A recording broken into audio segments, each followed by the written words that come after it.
So many guitarists quit just before things would have clicked. And it's not because they're not working hard, it's because they don't know the signs that say things are about to get better. Guitar progress isn't even. There are plateaus where it feels like you're wasting your time because nothing's paying off, and then there are stages where everything comes together in one practice. Today, I'm going to show you the 5 signs that I've seen in hundreds of students just as everything is about to come together. If you see even one of these signs in your own playing, you're on the right track. And if you see all 5, you're probably close to a breakthrough.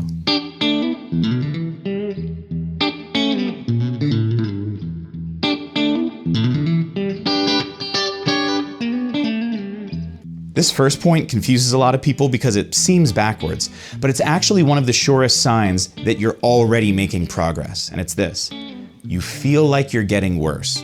I know that sounds weird, but it's actually something that happens in pretty much all areas of our life. Psychologists have these 4 stages that they say we go through when we're learning any new skill. And the first stage is called unconscious incompetence, which basically means you don't even know what you don't know. The next one is called conscious incompetence, which means you do know what you don't know. On guitar, this can look like a lot of things. Maybe you're finally learning what it sounds like to play clean and realizing that you haven't been doing that before. Maybe you're finally getting a better sense of rhythm and realizing that your rhythm's been pretty bad to start out with. When I first got to music school, I was, if I'm honest, a little bit arrogant. Don't like to think about it, it's kind of cringy. But I didn't really think that my teachers were going to have all that much that they could show me, and I was worried that I wasn't going to get better. Luckily, I got to meet really early on one of the best singers in our school. She was 2 years ahead of us, and the first time I talked to her, I asked her, "Do you feel like you're actually getting better here?" And her answer kind of shocked me. She said, "For the first year of my study, no, I felt like I was getting worse." She was noticing that she was really out of tune. She was noticing that her tone wasn't that great. She soon realized that she was actually making progress on all of these things. What was happening is that her standards were raising, and she was realizing that she had a new bar of expectation to meet. That was the first time I had ever heard that concept, but I have seen it in my life, in the lives of my students, all over the place ever since then. In fact, pretty much every great musician that I've talked to has described this phenomenon happening in their own playing. But this is such a great sign because it shows that your standards are raising, and you're gonna immediately notice sign number 2. Other skills are improving.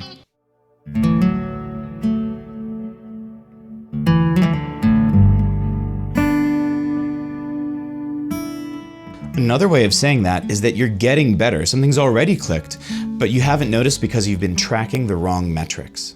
Anytime I start working with a new student, I always start by asking what their goals are. And one of the most common goals I hear is, "I want to play faster." That works, and I have a number of speed exercises that I'll give them. We'll talk about technique, they'll play, and the next week they might come back and they're playing those exercises kind of fast and sloppy. And the week after that, maybe they're really clean, but they're a little bit slower. We'll go through phases, but there is one thing that will happen in a lesson that tells me in the next week or 2, they're going to skyrocket in their speed. And it has nothing to do with the speed exercises. When a student comes in and their tone just sounds night and day difference from how it did before, a lot of other things are about to happen after that because tone precedes speed, usually, at least if done correctly. And this kind of pattern is true for most of the skills that we develop in guitar, because we don't develop skills in isolation. Usually, to really develop something like speed, you have to back up and fix something else. And typically when you fix that other thing, you might still be looking for speed, that's your goal, but other things will get fixed along the way.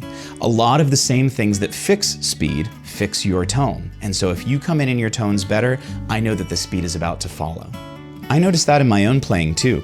Shortly after I finished graduate school, I looked for a new teacher in my area, and I told him, I can do most things on the classical guitar that I want to, except I can't quite play fast enough. I'm really glad that this teacher knew well enough that I had other things I needed to go back and fix. And sure enough, over the next month or 2, people were commenting on how much better my tone was getting. That wasn't my focus, but it happened anyway. And shortly after that, my speed skyrocketed too. And there's one significant improvement that always precedes progress. It's the most overlooked, but it is the surest signal. Sign number 3, you're relaxing while you play.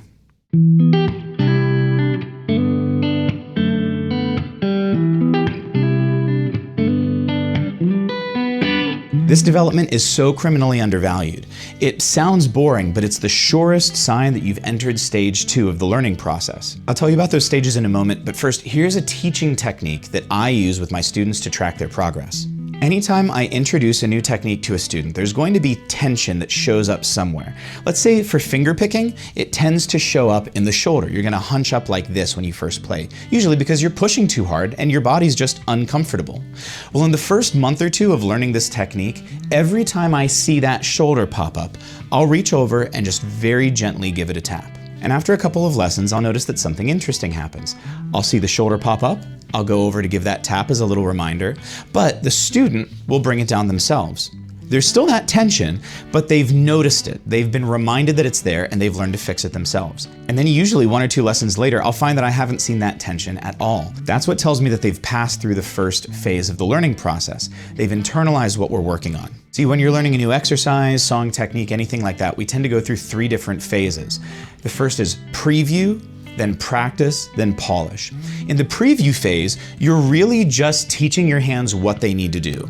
These are the notes. This is the motion. It's very basic, and you're not going to see any progress there. You're not going to speed up.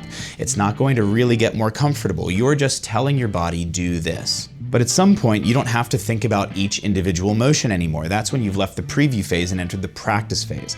This is where we do most of the work. It's where you're actually going to start seeing your gains. If you're working on speed, your metronome will start to climb higher. If you're working on tone, you're going to notice it getting better over every note instead of just a couple select ones. If you're learning a song, your muscle memory is going to carry you through passages instead of having to constantly think what's coming next. The final stage is polish, and that's really where we push that last 10 to 15% of progress to get everything as perfect as we're capable of.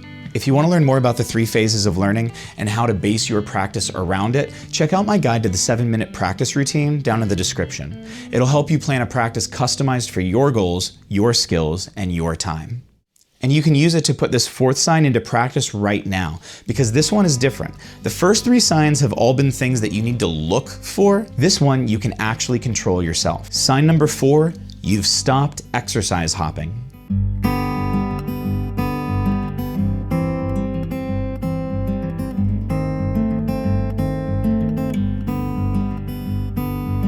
We live in a world where you have endless tools and endless choices. If you don't like one exercise, go find another. That's great for entertainment. Actually, maybe that's debatable, but it's definitely bad for your practice. Have you ever had a hobby that you wanted to start, realized it was too hard, gave up and tried a new one? Or maybe you've had a diet that you just didn't see results in, it didn't work, and so you quit and tried a different one. Well, the problem is that a lot of times you're not really sticking with one exercise consistently enough to let it build under the surface first and then finally show its results. I'm reading a book right now by James Clear called Atomic Habits. Maybe you've heard of it before, it's pretty popular. If not, definitely worth a read. One of the things that he talks about is how when we develop habits, a lot of times things need to develop first before they show any results. He talks about the growth of a bamboo tree. It might spend ages only growing underground and look like nothing's happened, and then suddenly shoot up 90 feet in a couple weeks really quickly. The same kind of thing happens with your guitar practicing. You might be working on something and not seeing any progress, but things are happening behind the scenes. Your muscles are getting more comfortable, your mind is developing new pathways, and then suddenly, all of a sudden, things will click into place. But that won't happen if you don't give the exercise time to take root, if you just keep trying something new. The good news is, as I said, this is one sign that you can control yourself. Pick an exercise and stick with it. But then you might be wondering, how do I know that this exercise is worth sticking with? How do I know it's actually going to work? Well, there I think 2 things really help. 1, learn how and why the exercise works. I don't really like when someone says, just copy this, do this exact thing. That's why I always want to tell you why you should make a particular move, what you should look for in your practice. That way you can look for those things yourself. I also think it's worth taking your time to trust somebody. If you have a teacher in real life, hopefully that's somebody that you would trust. That's what I do when I find a doctor. I don't know anything about the medical field. My wife would be the first one to tell you that if something goes wrong, I'm going to go to WebMD and I'm going to think that I'm dying. But I've taken the time to find a doctor that I trust so that when he says do this, I can say, okay, I'll follow that. There's another strategy that can really help you stick with this, because this sign is the one that just takes the most commitment. Start recording yourself. A lot of times you actually will make really small gains, but when you're making them day after day, you don't see them. But if you record yourself today, doing an exercise, and then you record yourself a week from now, you're going to see even if there was a little progress, and you'll know that things are getting better. But there is one sign that's more important than all of the others. It won't just determine whether you make it through this plateau, it'll decide whether you make it through the next one, and the one after that, and the one after that. Because it's the sign that tells whether you're a person who plays the guitar or a guitarist. Sign number 5, you're starting to love the process.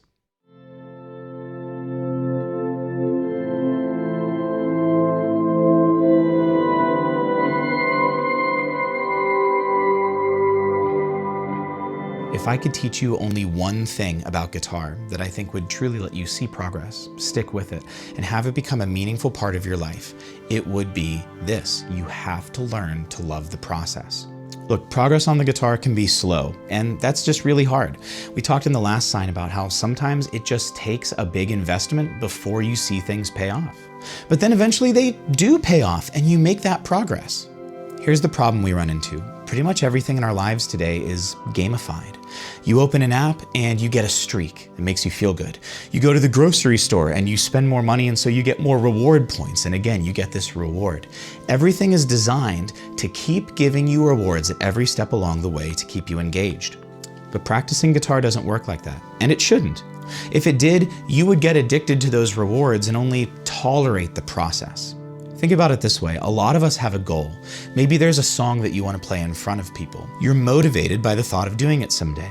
And that's good. That's achievable, and that's part of the life of a guitarist. But that is not the daily lifestyle of most guitarists. The day-to-day life of a guitarist is sitting down with your instrument, working on something new that you haven't done before, trying to make some progress on something that you have, and maybe playing through something that you like for fun. Your practice habits are your lifestyle as a guitarist. And falling in love with that process, with practice itself, is the difference between making it through that next plateau and quitting. With saying, I've been playing guitar for decades and I tried to learn guitar decades ago. It's what allows you to find joy in the journey. Now, if you're not feeling that joy yet, don't worry, it's okay, there's a fix.